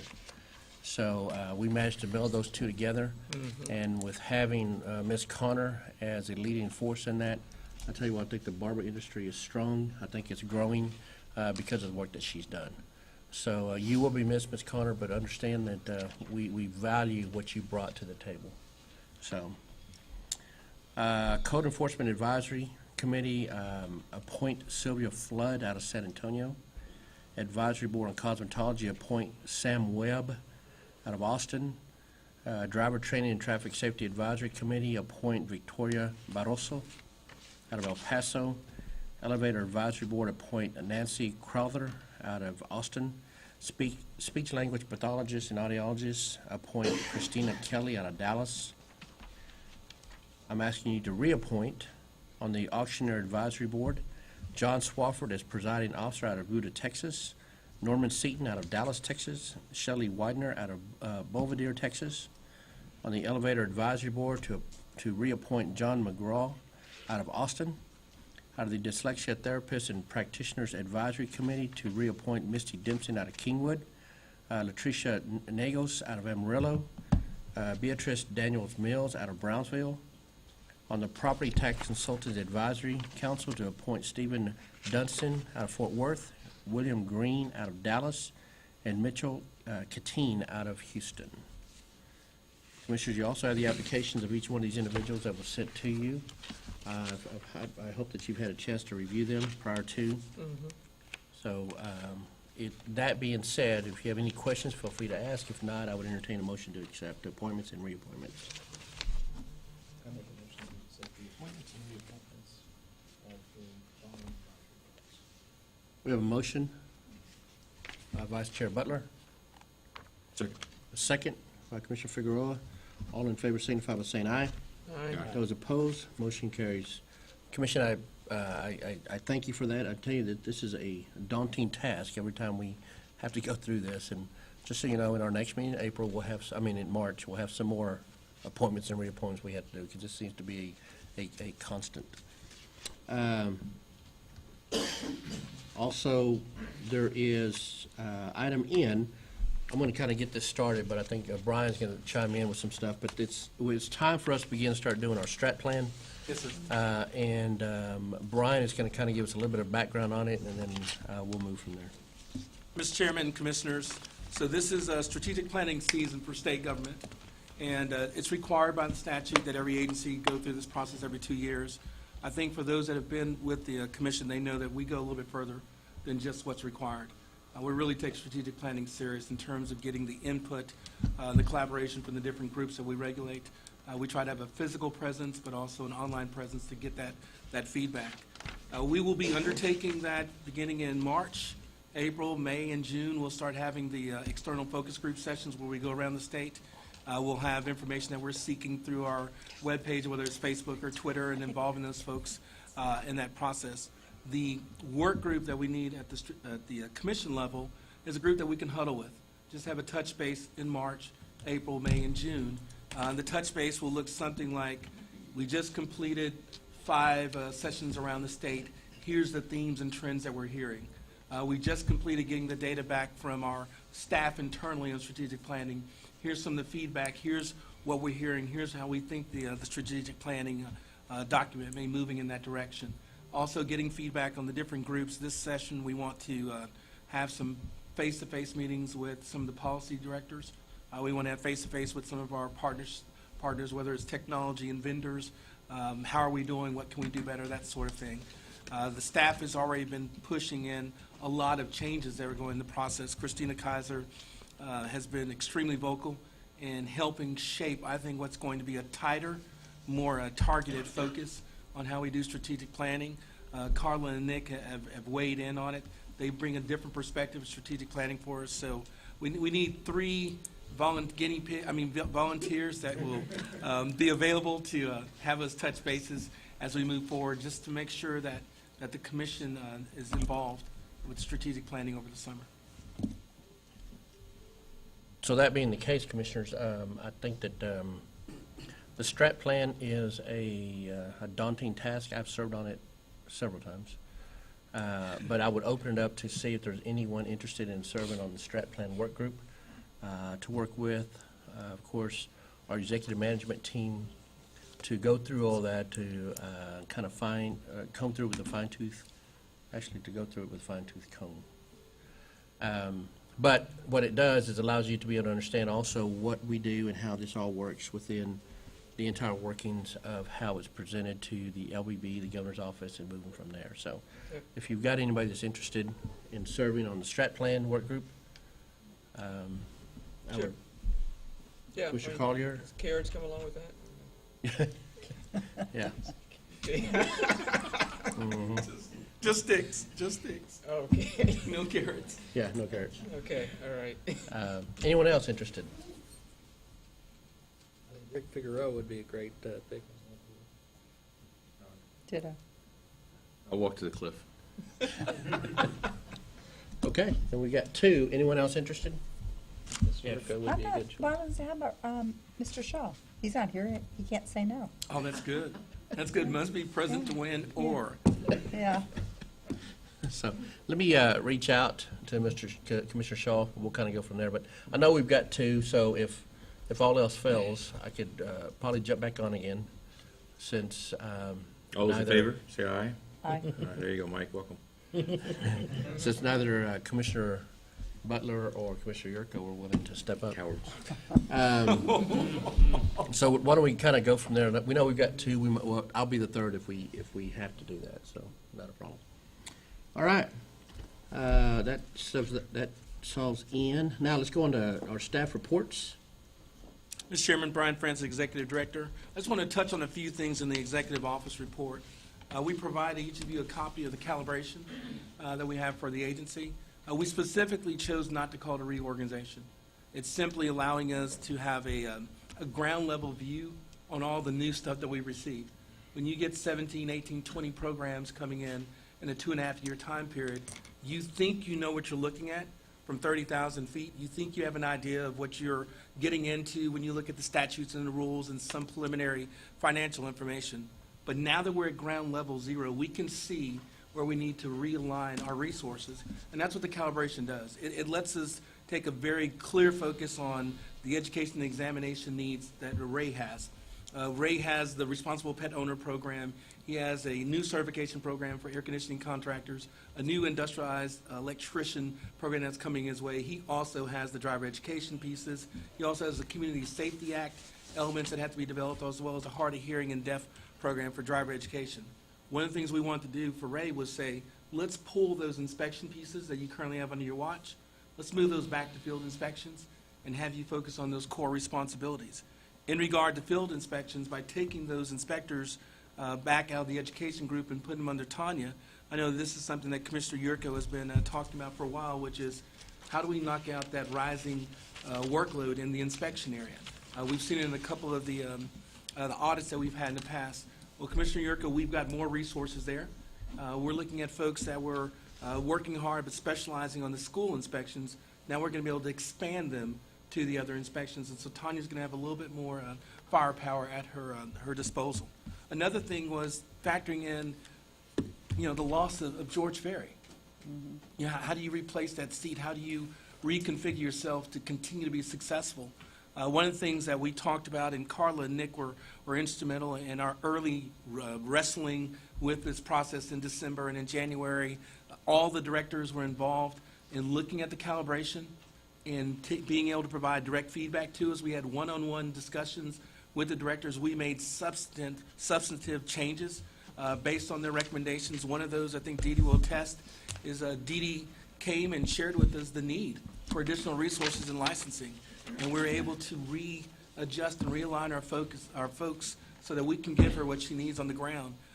The Phase 2 programs from Department of State Health Services has been a challenge.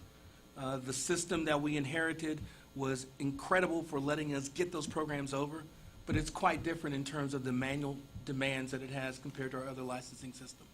long story short, we are doing everything technology to knock it out, but there is more paper that comes in, and there's more of an employee focus or centered way of reviewing those applications. We needed to give them some more help, and we have given Dee Dee that in this analysis and reshuffling. We've also identified that we have some talented folks in other areas in our new RPM, get used to the name, not compliance, but the Regulatory Program Management Division.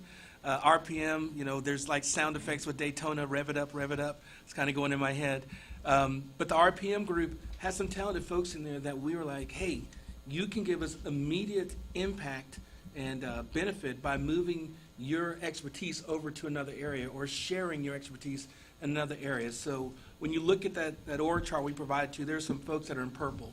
Long story short, where they are in the org chart is where they reside, but they will be helping out in another division. They will be sharing their expertise across divisional lines. I think it's going to further stimulate the functional model that we have.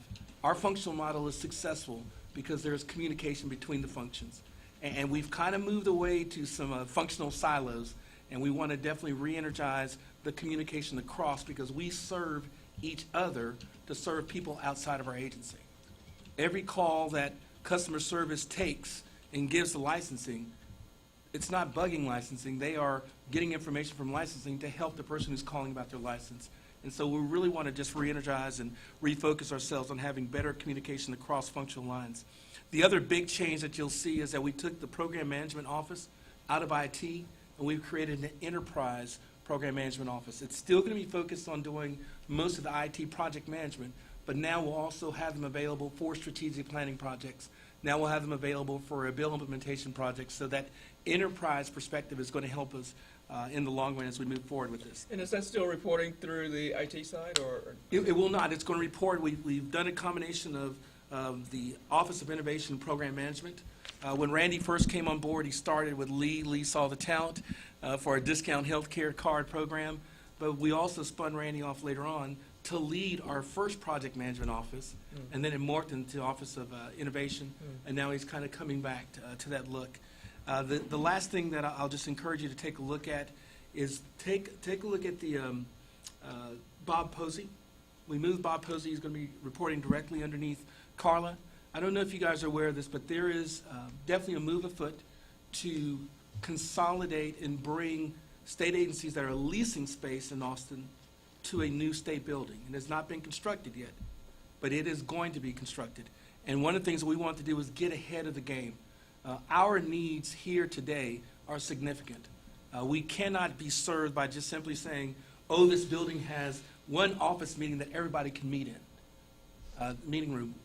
We need to let them know we have nearly 70-plus advisory board meetings. We don't want to step back and have the real audio and the video streaming going on.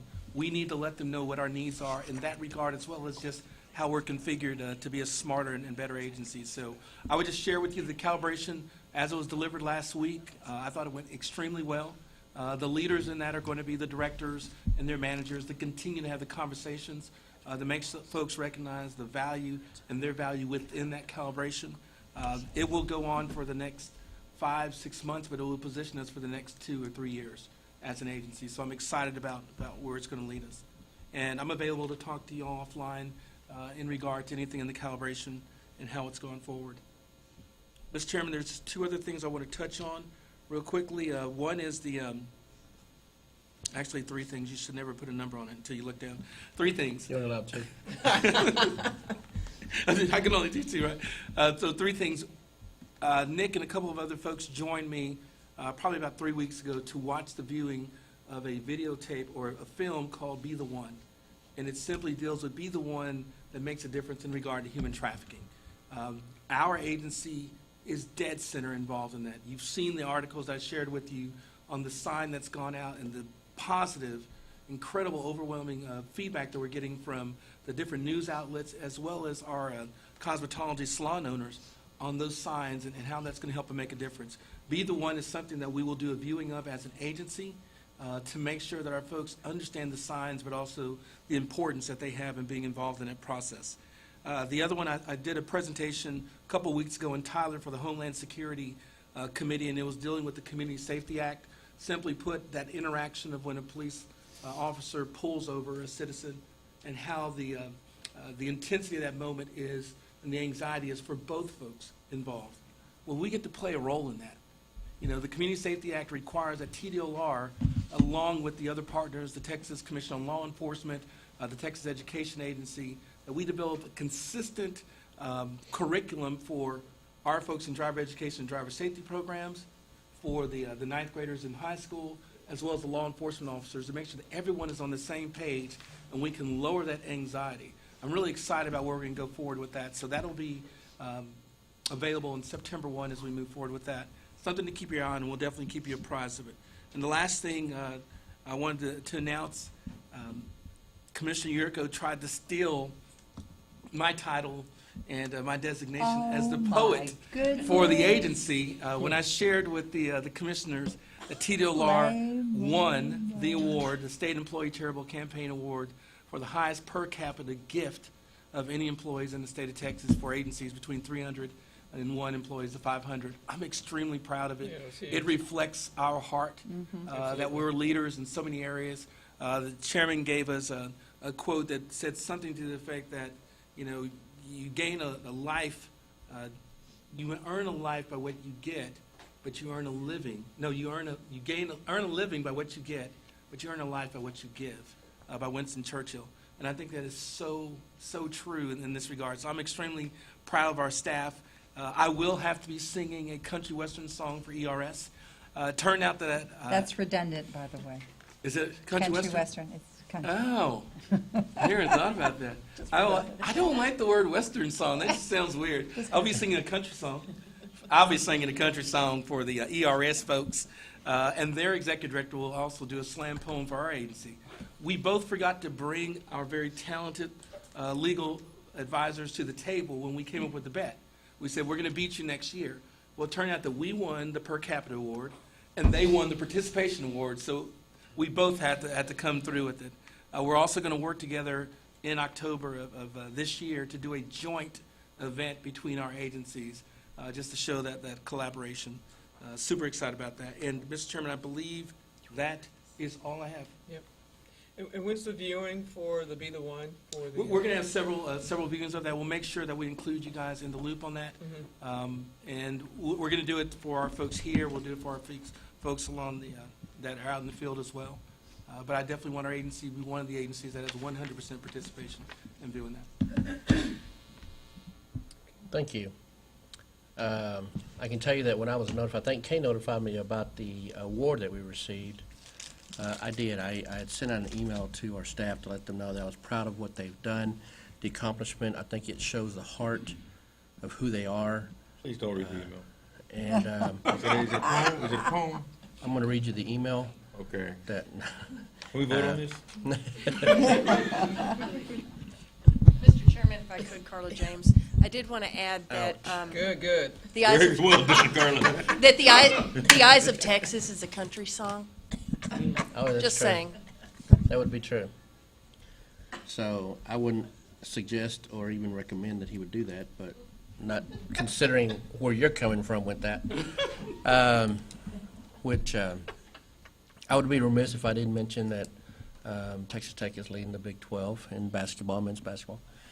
But I do want to thank the staff for what they've done and the work that they've performed, and even more than that, the charitable giving of what they've accomplished. Yeah. When you begin to start thinking about all the agencies in this side, mid-sized agencies that were participating in this, we came out on top. So to the employees and the family of TDLR, congratulations. We're proud of you for what you've done. And I would say next time, let's go after it again and get on top. Absolutely. So I would also let you know that let's go on to the advisory board reports. I don't know if we have anything. It's just in our packet information. Mr. Chairman, there's nothing pressing. Okay. Most of the work that was taking place in the advisory board has actually been reflected in the rulemaking. I do want to point out one thing for the general counsel report, and the other divisions have just as well great stuff to report, but to date, we were looking at 22 rule packages from our general counsel's office for this fiscal year moving forward, that is phenomenal. That is absolutely phenomenal. They're cranking it 14 out. have been adopted, and we got 8 more that are in process. I've never been around a group that worked so hard, and I know they've got a lot of help from the other divisions in getting them information, but to have 22 rule packages come through, it's amazing work. So Brad, great job. Della, great job.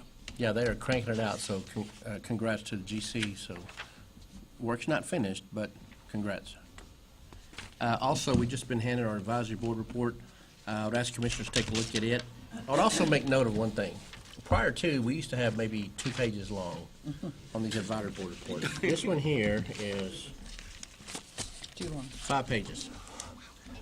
Again, it goes to the growth of the agency, the programs that we now have. A lot of these are the new programs that have started with us, that came to us from this last legislative session, that we now have. I think some of them may actually be, I think we've already met with all the Phase 2 programs. That's correct. These are the new ones that started.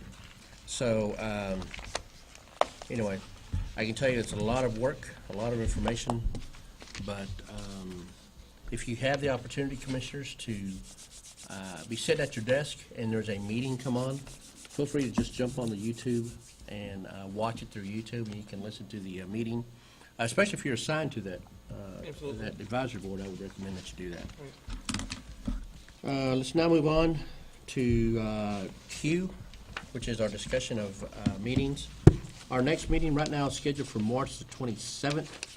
It is on a Tuesday. The reason that we've moved it is because the Friday we had originally scheduled it for, which is the 30th, is Good Friday.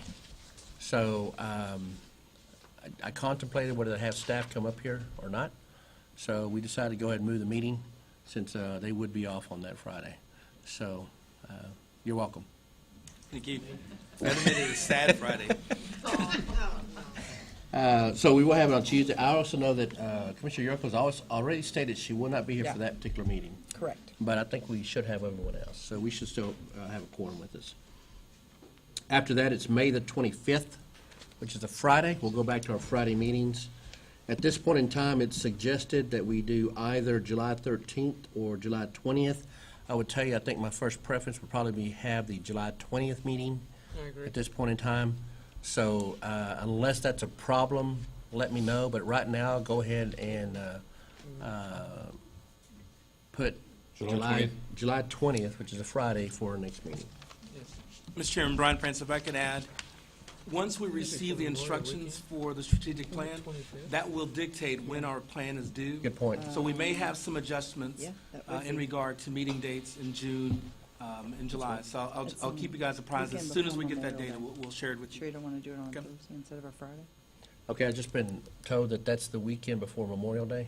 The The 25th. May 25th one. Oh, May 25th. So just thought if you want to do it on a Thursday. Yeah, I don't know what the commission's wishes are, if you want to keep it on Friday, or do we want to move that? Staff will be here, we'll be Thursday's open Thursdays. Thursday good with you? So would you prefer May the 24th? Okay, let's do that. Why don't we move the meeting to May 24th? I would also let you know that as you look along the back row, there's a visible Big hole. hole that's missing. We don't have the laptop sitting way up here any longer. Charles Johnson has retired. So I managed to catch him. Actually, I think I messaged him. But I would also make note that I called about 3 o'clock on the last day, and he was gone. I'm just saying, Brad. And Brian, you thought I was bad. We're running So- out of people to pick on. I know. Charles. Charles gone out. Oh, so- Mr. Chairman, I think Mr. Gladney is perfect foil. I think he's perfect. Is that right? Absolutely. Okay. He'll be fun. But he's missing. So I tell you that it was a missing piece back there when I saw. So I'm sure that he'll probably circulate back around some point in time, and we'll see him again. He can't stay away from us. I know he can't. So he'll be back in some form or fashion, or reincarnation or something. He'll be back. He's a hoot. Also, I want to recognize all the staff in combative sports for the work that they did this weekend. We had 2 huge events that took place this weekend. One on Saturday, one on Sunday. We had 3 title bouts that took place in El Paso. We had UFC Fight Nights that took place in Austin. So, and through that, we had our combative sports division that had to be all over the place in the state of Texas. That doesn't include all the other work that they had to do after that. So, Lee, tell you guys they did a great job. Greg, fantastic job for what he's done. So, I can tell you that we had a great weekend in Texas. So, and we hope to be able to have a lot more to come. So, Ms. Mahon, I believe that we've covered all the information. Is that correct? That being the case, it's 11:50. This meeting is adjourned. Thanks.